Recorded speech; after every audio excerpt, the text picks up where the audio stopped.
Hey everybody, welcome to my channel. This video is all about King's Dominion. Now listen, I haven't been to King's Dominion in about 15 years. So this past July, I decided I wanted to take a trip down to the Virginia parks. King's Dominion, Busch Gardens, Williamsburg. And so I made this trip this past year, and I have to tell you, I absolutely loved my time there. I remember this park specifically having super chill vibes, fun coasters, great food, and I was not let down on my most recent visit. So, thank you to King's Dominion for a wonderful experience, and I want to share that with all of you who are watching. Thank you for being here. If you like coasters, if you like cruising, or maybe you like both like me, stick with me here at Strength, Yoga, and Freedom Adventures by Justin to hang out, have fun enjoying life, and living it with passion and drive, just like you do in yoga. So yoga is not always about touching your toes, it's about going and having lots of fun too. So let's talk about King's Dominion. It's located in Doswell, Virginia.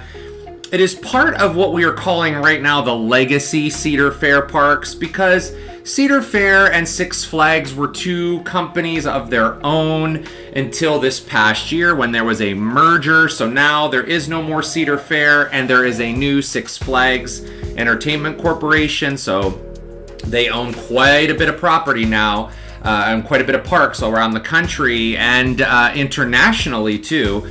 Into Canada and Mexico and other parks internationally. But anyway, Cedar Fair and Six Flags merged, so now it is part of this big umbrella under the Six Flags Entertainment Corporation. And so it was built in 1975 as a sister property, though, to Kings Island in Mason, Ohio.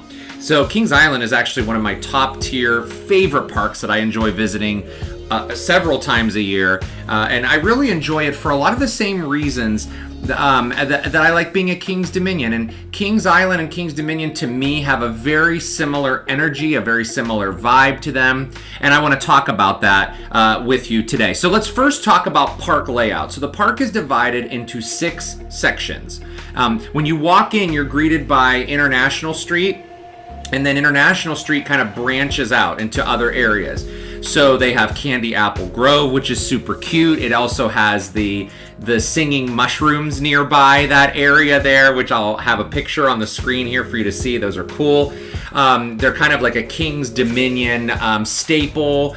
They've been there for a long time, and they sing and they're really cool. So if you go there, check it out. They also have Jungle Expedition. That area, by the way, is where the new Rapterra coaster is going to be opening in 2025. That's going to be exciting.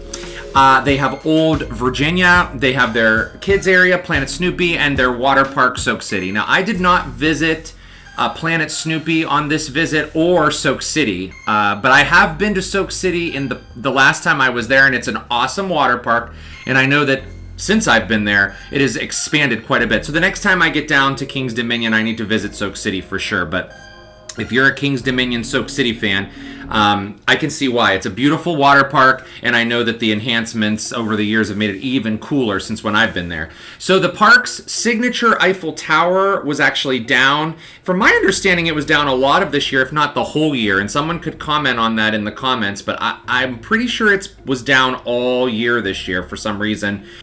The park currently has 12, soon to be 13, with Rapterra roller coasters, and they're all unique ride experiences. And that's another reason why I love visiting this park, is every one of those roller coasters is so different and unique.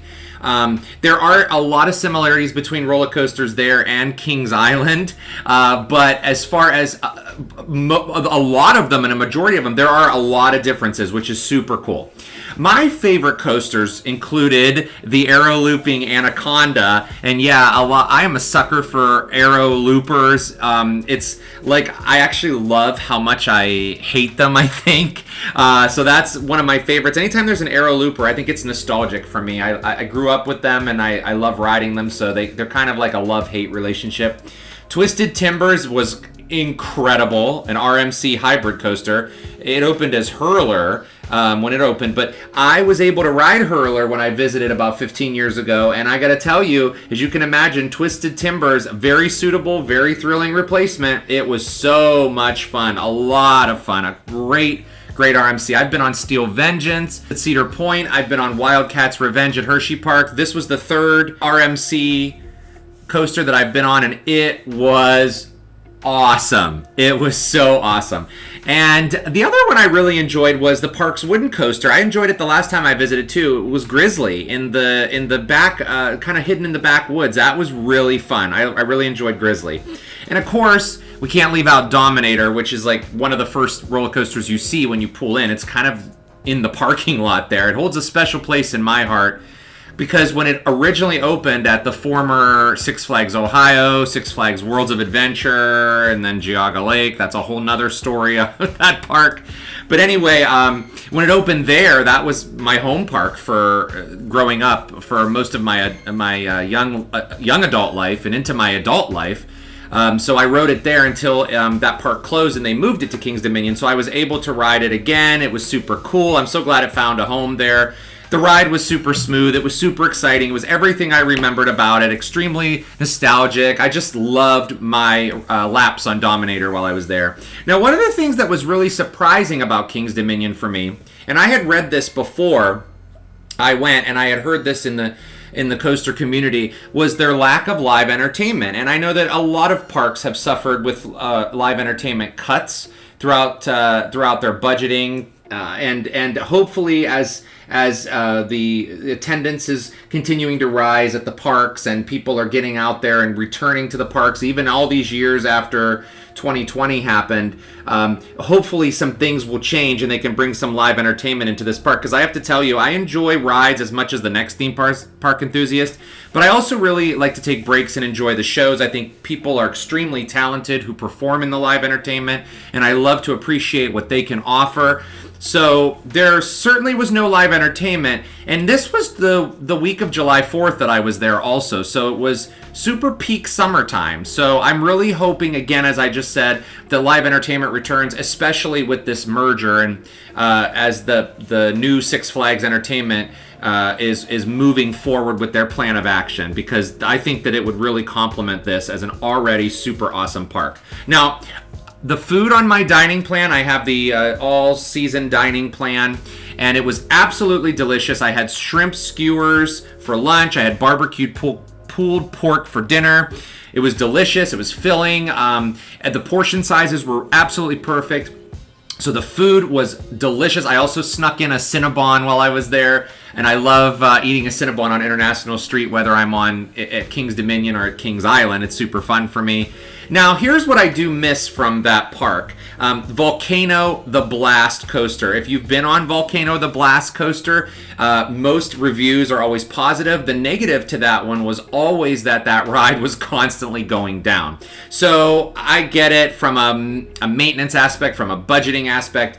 It just didn't work. Many coasters don't work once it just becomes so cost prohibitive. But I got to ride it when I was there the first time I visited Kings Dominion all those years ago, and it was super cool. So I am really happy though that Rapterra is going in that area. It's going to be a welcome addition. It's going to be reliable. It's a B&M coaster, so we know that they are known for reliability, and most, in the theme park world now, you need reliability so that your guests keep coming back over and over and over again. So I miss that. Wish it was still there, but understood why it's not. So last thing I want to say though is that the park is very aesthetically beautiful. The landscaping is very well done. There's plenty of shaded areas.